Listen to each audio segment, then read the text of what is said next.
సంతోషం. ఈ ఎన్నిక భారతదేశానికి జరుగుతున్నటువంటి ఎన్నిక కాబట్టి మనకేం పని, పాయం గారు గెలిచిపోయారు కదా, అధికారం వచ్చింది కదా, మనం ఏదైనా సరే అప్రమత్తంగా ఉండకపోయినా పర్వాలేదు అని చెప్పి కొంచెం ఆదమర్శి ఉంటే భవిష్యత్తు మనకి ఇబ్బందులు వస్తాయి.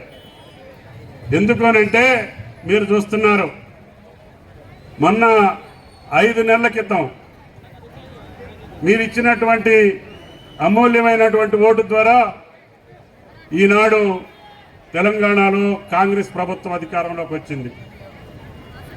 కష్టపడ్డటువంటి వ్యక్తి, పార్టీ నిద్రాణావస్థలో ఉన్న నిద్రలేపి ఉరికిచ్చి ఈ రాష్ట్రంలో అధికారంలోకి తీసుకొచ్చినటువంటి యువకుడు రేవంత్ రెడ్డి గారిని అందరూ కలిసి ఈరోజు ముఖ్యమంత్రిగా చేసుకోవటం జరిగింది.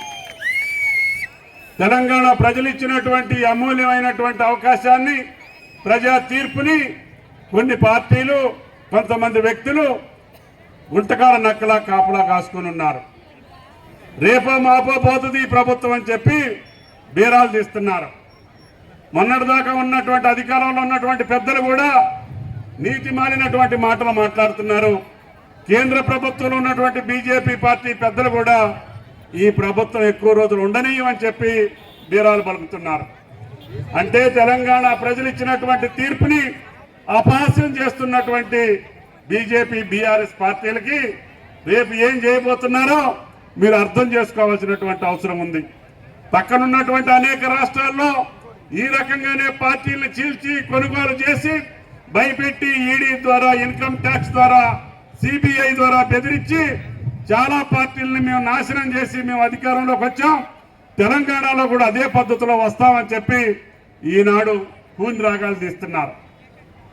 ఈ వేదిక నుంచి ఎన్నికల్లో మనం చెప్పాల్సింది, నీ ఆటలు సాగవని చెప్పాల్సినటువంటి అవసరం, నీ ఆశలు అడియాసలేనని చెప్పి చెప్పాల్సినటువంటి అవసరం. అందుకనే మెజారిటీ పార్లమెంట్ సీట్లు గెలవటం ద్వారా ఈ రాష్ట్ర ప్రభుత్వాన్ని, రేవంత్ రెడ్డి గారిని బలోపేతం చేసి, శక్తివంతుని చేసి, భారతదేశంలోనే తెలంగాణ రాష్ట్రం ఒక అభివృద్ధి చెందిన రాష్ట్రంగా, ఒక శక్తివంతమైనటువంటి రాష్ట్రంగా, అన్ని సంక్షేమ అభివృద్ధి కార్యక్రమాల్ని పూర్తిగా అమలు చేయగలిగేటటువంటి శక్తి సామర్థ్యాలు కలిగినటువంటి రాష్ట్రంగా తీర్చిదిద్దాలి అంటే మనం మెజారిటీ పార్లమెంటు సభ్యులను గెలిపించుకోవాలి. అందుకే బీఆర్ఎస్ పార్టీ, బీజేపీ పార్టీలో మీకు తెలుస్తుంది కుమ్మక్కయ్యారా లేదా అర్థమవుతా ఉంది. కొన్ని సీట్లు మాకేయండి, కొన్ని సీట్లు మీకేయండి అని చీకట్లో ఒప్పందాలు చేసుకున్నారు. ఒక 8 సీట్లు ఆడకంట, ఒక 8 సీట్లు వీళ్ళకంట. కాబట్టి వీళ్ళిద్దరూ చీకటి ఒప్పందంతో కాంగ్రెస్ పార్టీని, ఈ ప్రభుత్వాన్ని బదనాం చేయాలని, ఈ ఎన్నికల్లో కాంగ్రెస్ పార్టీని ఓడిస్తే వెంటనే మనం ముఖ్యమంత్రులు కావచ్చు, మళ్ళీ అధికారంలోకి రావచ్చు అని ఒక దుర్బుద్ధితోటి, కుయుక్తులతోటి, కుట్రలతోటి ఈనాడు బీఆర్ఎస్ బీజేపీ పార్టీలు కూడబలుకుంటున్నాయి. అటువంటి కుట్రలను ఛేదించాలన్నా, అటువంటి కుయుక్తులను ఛేదించాలన్నా మనం బలరాం నాయక్ గారు లాంటి ఎంపీల్ని 15 మందిని ఢిల్లీ పార్లమెంటుకి పంపించాల్సినటువంటి అవసరం ఉంది. ఆయన కేంద్ర మాజీ మంత్రిగా మన కార్యక్రమాలు ఎన్నో పూర్తి చేశారు. ఏకలవ్య స్కూల్స్ కానీ, మోడల్ స్కూల్స్ కానీ, జాతీయ రహదారులు కానీ, ఎల్డబ్ల్యూ స్కీమ్స్ కానీ, ఫారెస్ట్కి సంబంధించినటువంటి పోడు భూముల యొక్క ఇబ్బందులు కానీ బలరాం నాయక్ గారు మనకి ఢిల్లీలో ఉంటే పాయం గారు ఫోన్ చేయగానే మీ పులుసు బంతకి క్లియరెన్స్ రావాలంటే వెంటనే వచ్చే అవకాశం ఉన్నది అని చెప్పి కూడా మీకు ఈ సందర్భంగా మనం చేస్తున్నాం. అందుకని మన మనిషి ఢిల్లీలో ఉండాలి. ఢిల్లీలో ఉంటే మనకు కావాల్సినటువంటి అటవీ అనుమతులు కావచ్చు, పోడు భూముల్లో ఉన్నటువంటి గిరిజనుల సమస్యలు కావచ్చు, సింగరేణి కార్మికుల సమస్య కావచ్చు, విద్యుత్ శక్తిలో ఉన్నటువంటి పవర్ ప్రాజెక్టులో ఉన్నటువంటి సమస్యలు కావచ్చు, తీర్చుకోగలగాలి అని అంటే మన మనిషి, సొంత మనిషి, ఈ ప్రాంతంలో ప్రజల్లో కలిసిమెలిసి ఉండగలిగినటువంటి వ్యక్తి బలరాం నాయక్ గారు ఢిల్లీలో ఆయన గళంతో. అదృష్టవశాత్తు ఇండియా ప్రభుత్వం అధికారంలోకి వస్తుంది. అందులో బలరాం నాయక్ గారు మళ్ళీ మనం మంత్రిగా చూసే అవకాశం ఉంటుంది. ఆయన మంత్రిగా ఉంటే మనకన్నీ కూడా కార్యక్రమాలు చేసుకునే అవకాశం ఉంటుంది. ఇందాకనే చెప్పారు, సింగరేణి కాలరీస్ లో కాంగ్రెస్ ప్రభుత్వం అధికారంలోకి వచ్చిన తర్వాతనే సింగరేణి కాలరీస్ ఇన్సూరెన్స్ పథకం ఏర్పాటు చేసుకున్నాం. కార్మికులకి దురదృష్టవశాత్తు ఏదైనా ప్రమాదం జరిగితే ఆ కుటుంబానికి ₹1 కోటి వచ్చేటట్టుగా ఈనాడు రేవంత్ రెడ్డి గారి ప్రభుత్వం తీర్మానం చేసుకుంది. అందుట్లో ఉన్నటువంటి తాత్కాలిక సిబ్బందికి కూడా 75 లక్షలు ఇవ్వాలని చెప్పి రాష్ట్ర ప్రభుత్వం నిర్ణయించింది. గతంలో అనేక అవకతవకలు జరిగినటువంటి సింగరేణిని చక్కదిద్ది ఇంకా నాగేశ్వరరావు గారు, పుల్లారెడ్డి గారు చెప్పారు కార్మికుల సంఖ్య తగ్గిపోయిందని.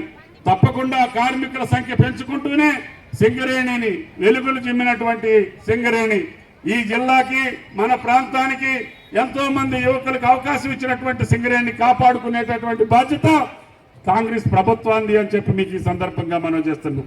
దాన్ని ఇంకా ఎంత పెద్ద ఎత్తున మనం అభివృద్ధి చేయగలుగుతామో సింగరేణి కాలరీసు తెలంగాణకి కన్న తల్లి కాబట్టి ఆ కన్న తల్లిని కాపాడుకునేటటువంటి బాధ్యత కాంగ్రెస్ ప్రభుత్వాన్ని నీది అని చెప్పి మీకు ఈ సందర్భంగా మనం చేస్తున్నాం. అటువంటి అన్ని సంస్థలను కూడా ఈ రోజు ప్రైవేట్ పరం చేయాలని చెప్పి మోడీ గారు చూస్తున్నారు.